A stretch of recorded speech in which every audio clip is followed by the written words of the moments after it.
사회를 이루는 데 가장 기초가 되는 것이 가정입니다. 또한 그 가정은 믿는 자녀들의 신앙의 기초가 형성되어지는 것이 바로 가정이지요. 그러나 시간이 흐름에 따라서 이 가정이 가정의 기능을 다하지 못하고 사회가 복잡 다변화될수록 가정이 해체되는 경우가 부지기수로 많습니다. 사회적인 위기임에 틀림없을 것입니다. 해년마다 이혼율이 증가하는 것은 이것을 반증하다 하는 것이겠지요. 물론 이혼을 전제로 하고 결혼하는 커플들은 없겠지만 살다 보면 성격의 차이, 기타 여하 경제적인 이유 등등으로 인하여서 우리의 가정이 해체가 되는 그러한 안타까움을 직면하긴 하죠. 어떻게 하면 우리의 가정들을 지켜낼 수 있을까요? 바쁜 일상 속에서 자녀의 신앙교육을 하기라는 것은 그렇게 쉽지만은 않는 게 우리의 현실입니다. 부모 자녀 간의 관심사가 확연하게 틀리기 때문에 그렇습니다. 인스타그램, 카톡, 페이스북이라고 하는 SNS를 통해서 소통의 창구가 점점 더 부모와 자녀 간에 더욱더 소통을 힘들게 하고 있습니다. 가족을 부양해야 하는 부모의 세대의 현실적인 관심은 물질 또는 돈일 수밖에 없어서 더욱더 세대 간의 소통을 힘들게 하고 있지 않나 이렇게 생각을 합니다. 그래서 한국 교회는 교단을 초월하여서 교회의 타입을 초월하여서 세대 분리형 예배에 익숙하고 세분화된 부서별 예배를 드리는 것은 각 세대 간의 분리를 촉발하여서 영적으로 하나됨을 이루어야 할 신앙의 공동체의 본질을 흐리게 하긴 하죠. 이러한 시대의 난맥상을 읽고 세대 간의 통합 예배를 드리는 구세군 아현교회는 복된 교회인 줄로 믿습니다. 호미로 막을 것을 가래로 막는다라고 하는 그런 얘기가 있지요. 소 잃고 외양간 고치는 시기에 누를 범치 않기 위해서 복된 선택, 세대 간의 통합 예배를 한 줄로 믿습니다.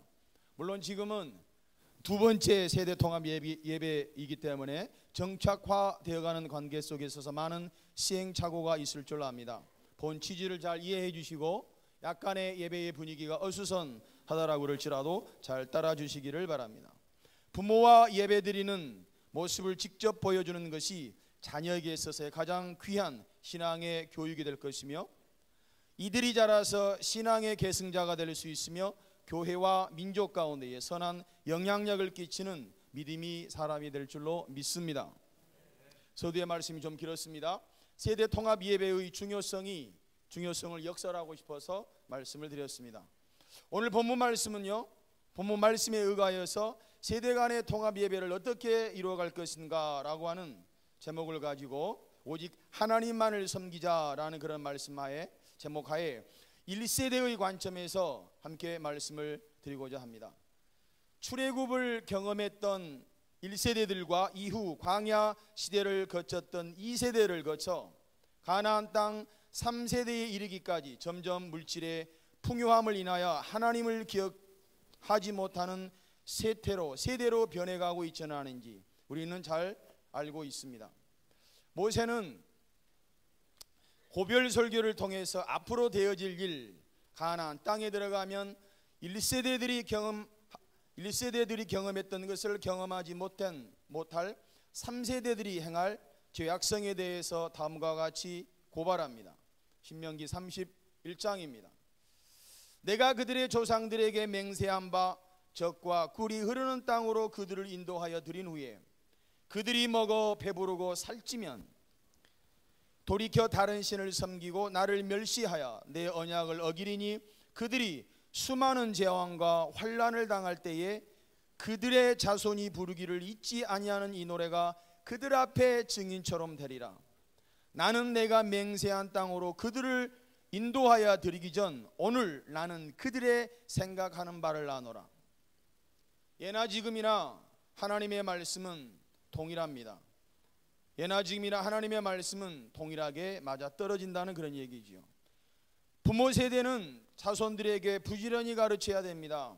때를 얻든지 못 얻든지 간에 그렇게 가르쳐야 됩니다. 무엇을 가르쳐야 할까요?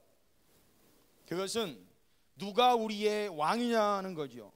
누가 우리의 내 인생의 참 주인인가를 부단히 가르쳐야 된다는 그런 얘기입니다. 오늘 본문 말씀에 의하여서 하나님이 우레와 빌을 보내십니다. 어떤 이유에서일까요? 그것은 이스라엘 백성들이 요구했던 그 왕을 요구한다라고 하는 것이 틀렸음을 자명하게 이례적인 자연 현상을 통하여서 하나님의 마음을 표현하기 위함입니다.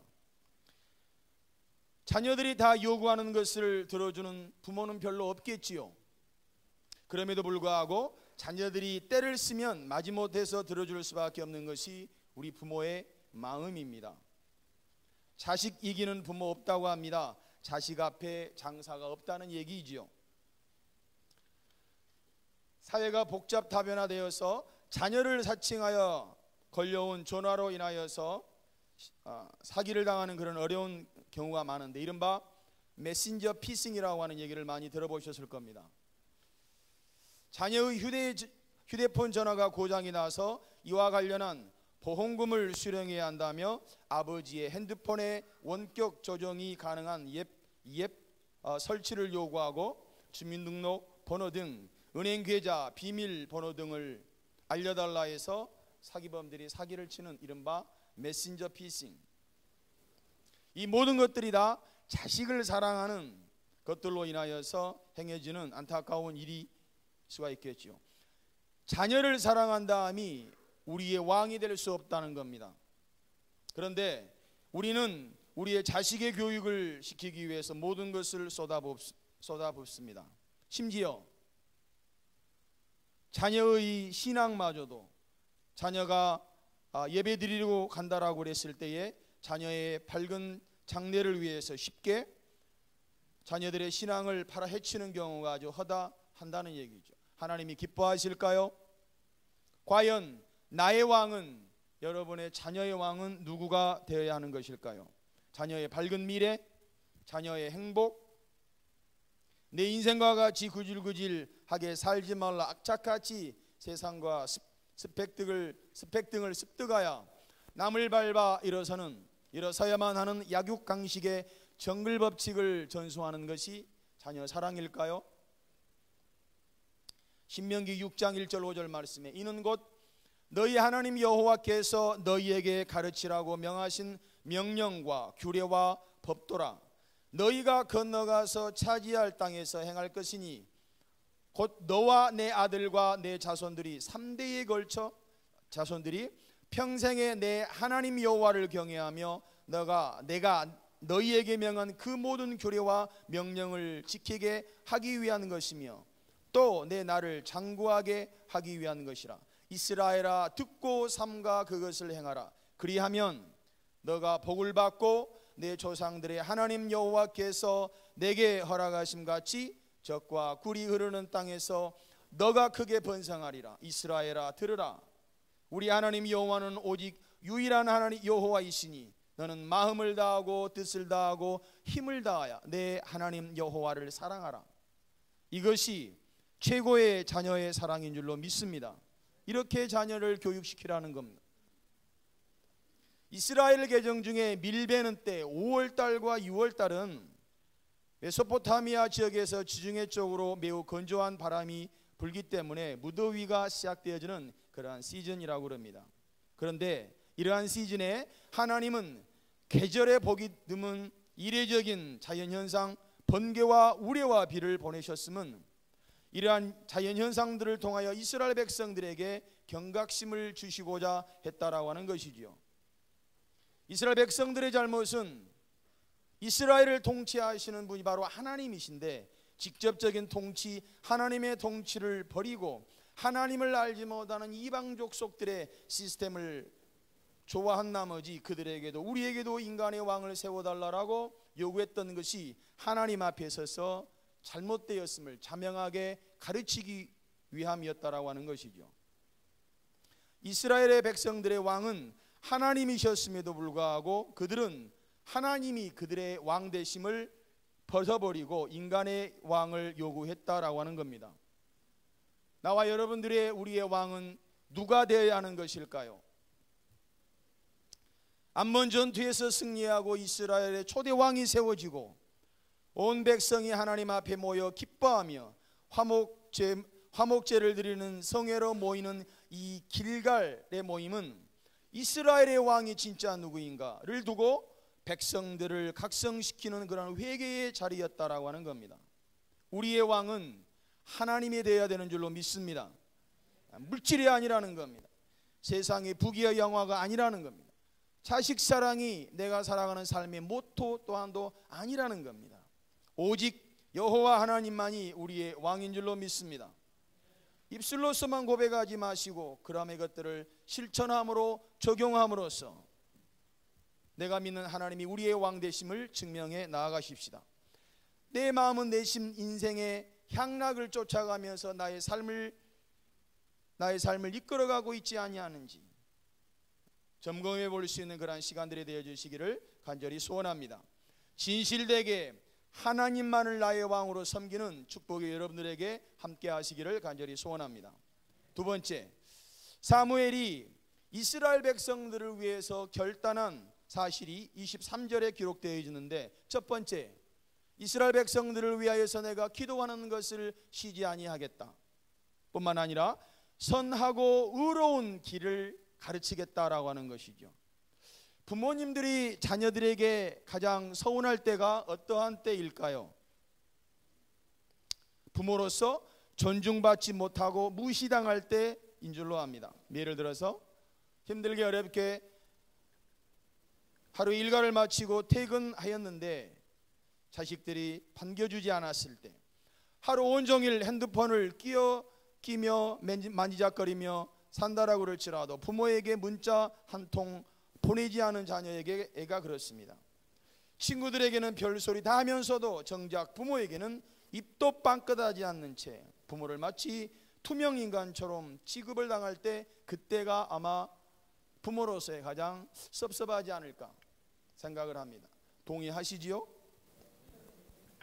자녀들이 나를 부모로서 인정하지 않고 패싱할 때 또한도 그렇다는 얘기입니다. 마지막 사사로서 사무엘이 그 시대를 살아갈 때에 이스라엘 백성들이 하나님과의 관계를 그렇게 했다는 겁니다. 하나님을 그저 나의 삶과 생각 가운데에 패싱하듯 하나님을 무시하는 그러한 처사로 인하여서 그들과 하나님의 관계가 이렇게 소원해졌다라 하는 얘기죠. 그래서 그 당시에 하나님의 말씀에 대한 갈구함이 있었음에도 불구하고 하나님의 말씀이 희구했고 하나님의 이상이 보이지 아니하였습니다. 그렇지만 서로 간에 있어서의 관심을 갖는 것, 부모와 자식 간에 있어서의 관심을 갖는 것, 자녀로서 부모에게 안부 전화를 하는 것이 바로 교회의 시작인 줄로 믿습니다. 사무엘은 하나님을 존중했습니다. 그래서 그는 이스라엘을 위하여서 기도하였습니다. 기도를 하되 쉬지 않는 기도를 했다라는 거예요. 기도 쉬는 죄를 결코 범하지 아니하였다라고 성경 기자는 얘기를 하고 있습니다. 기도라고 하는 것은 두 가지의 조건이 충분히 되어야 됩니다. 기도하는 자와 내가 기도를 했을 때에 나의 기도를 들으시는 자의 대상에 대한 믿음이 있었을 때에 하나님이 기뻐하시는 기도를 할 수가 있는 줄로 믿습니다. 기도라는 것은 기도를 들으시는 분에 대한 존재를 인격적으로 믿을 때 가능하다는 얘기입니다. 하나님을 알지 못하는 불신자들이 기도하지 않는 이유가 바로 그렇습니다. 그들은 하나님을 인정하지 않기 때문에, 하나님에 대한 인격적인 관계가 없기 때문에 그렇습니다. 기도는 믿음의 행위입니다. 기도를 하지 않는다는 것은 하나님께 대한 존재와 그분에 대한 인격적인 관계가 깨어지고 파산되었다라고 하는 것을 의미하지요.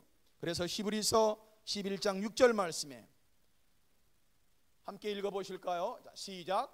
믿음이 없이는 하나님을 기쁘시게 하지 못하나니 하나님께 나아가는 자 반드시 그가 계신 것과 또 그가 자기를 찾는 자들에게 상 주시는 자이심을 믿어야 할지니라.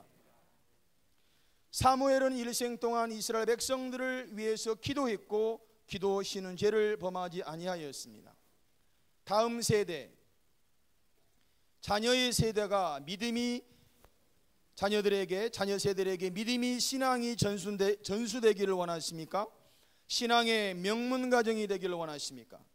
부모인 나 때의 세대부터 그들을 위하여서 기도해야 되는 줄로 믿습니다.